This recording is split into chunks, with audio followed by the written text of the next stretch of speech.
So it's most important to know which weed you're dealing with because we need to know how we are going to control them the best. And the best way we can do that is by knowing what life cycle that weed is using. And so we divide it into three different categories. We have our annuals, and they complete their life cycle in one growing season, meaning they are going to grow, so let's say in the summer when it's nice and warm, spring, summer, fall. During that season, they are going to go from a seed to a plant that's producing seeds, and then it's going to spread those seeds, and the plant itself dies and it lives on in the other seeds as they're growing in the next year. We then have our biennials that complete their life cycle in two growing seasons, meaning in year one, a lot of times they're just growing and living, and they're often pretty low growing, so they live close to the ground. And in year two, they're going to do what we call bolt, which means they're growing upwards and producing seed heads, and that's the reproductive year. And then after that second year, they die and they don't come back, but they've spread a bunch of seeds to continue that life cycle. Finally, we have our perennials, and this is the trickiest group, and they normally live for multiple growing seasons. And so Canada thistle, dandelion, bindweed, those are ones that will just keep coming back year after year unless we are controlling them. And so for those, we have to take care of the established plant as well as the seeds that it's producing. And so it can be rather tricky. And so when you understand which life cycle the weed you're trying to control is utilizing, we can pick the best type of control to match that because the timing will vary based on the life cycle. So for example, with our weed control, we divide it into three main categories: chemical, mechanical, cultural. So think of chemical as being things like using herbicides, right? I'm using this chemical to control that weed.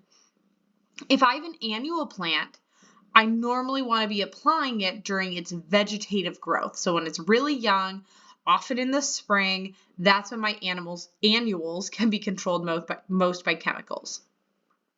For biennials, I typically want to target them during year one of growth. So when they're this rosette, when they're close to the ground and more immature.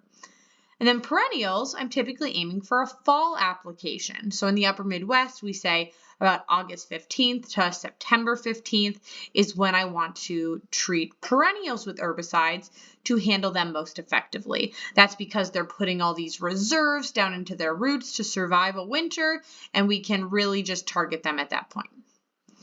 Another type of weed control is going to be mechanical.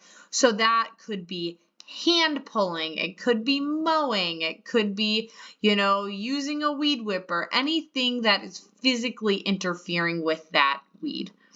And so one of the biggest things we want to do here is use that prior to seed production, really for any of our plants, but annuals especially. If I can keep cutting them down before they produce seeds, and that plant itself is going to die that year, if I can prevent it from producing and spreading seeds, that's going to be really effective at controlling it.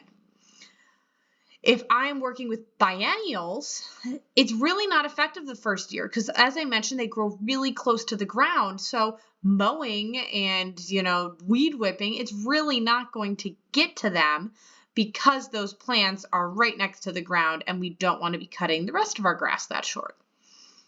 And then once again, perennials, I want to try to hit them prior to seed production. And so this can be especially tricky because a lot of times they'll, you mow them once and you get them, and then they'll come back and produce seeds even faster. So I'm thinking about dandelions in this case, is I go and I mow, get a lot of the dandelions out before they produce seed heads, but within a couple of days, another flower has popped up and has produced seed heads, and I'm not mowing every couple of days. Additionally, some of these plants can then produce really low seed heads that might not be able to be tackled with mechanical weed control. So mechanical is great. It has helped me control a ton of my weeds, but it's not going to be the end all be all. which is where cultural comes in. And so cultural is basically going to be, it can also be considered biological, but how can I alter the environment more or less to naturally outcompete these weeds? And so overseeding is one, right? If I'm overseeding with a desired grass mix, now maybe it can outcompete. This can also be things like fertilization or grazing management. But finding ways to optimize the growth of your desired species, which can ultimately then outcompete the undesirable weeds. And so I think this is a very understated form of weed control because people always see the weeds and they want to focus on the weeds. They don't want to focus on something else. And so if you take care of your grasses, a lot of times that's going to do a huge portion of your job. And, really herbicides, that should be a last resort, right? It's for our environment, it is not going to be the most sustainable of spraying a chemical in the environment. So the more I think we can focus on our mechanical and cultural, the better off we're going to be instead of just relying on our chemical herbicides. But effective control really does require an integration of these different methods. So again, you can't just pick one. You can't just overseed, right? It's going to be effectively managing your pastures through regular mowing, through fertilizing, through grazing management. If needed, now I'm also throwing in my herbicides. So kind of figuring out what works for the plants that you have and the management practices you're using. If we do use herbicides, some considerations that need to be made is new seedlings are very vulnerable to herbicide injuries. So if you're going to be overseeding or putting in new grass, really control those weeds prior to seeding. You should also read and follow all instructions. Make sure the herbicide you choose is designed for pastures. It will tell you because some might only be designed for lawn.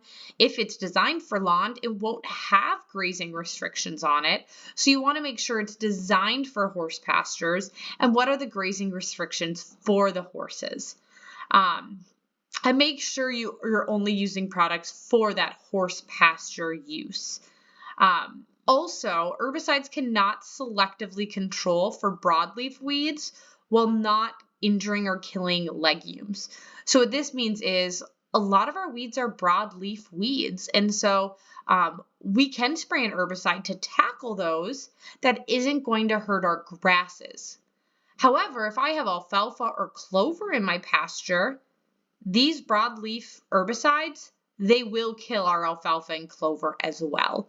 So you can't target weeds over our desirable broadleafs. There's no way to distinguish the two.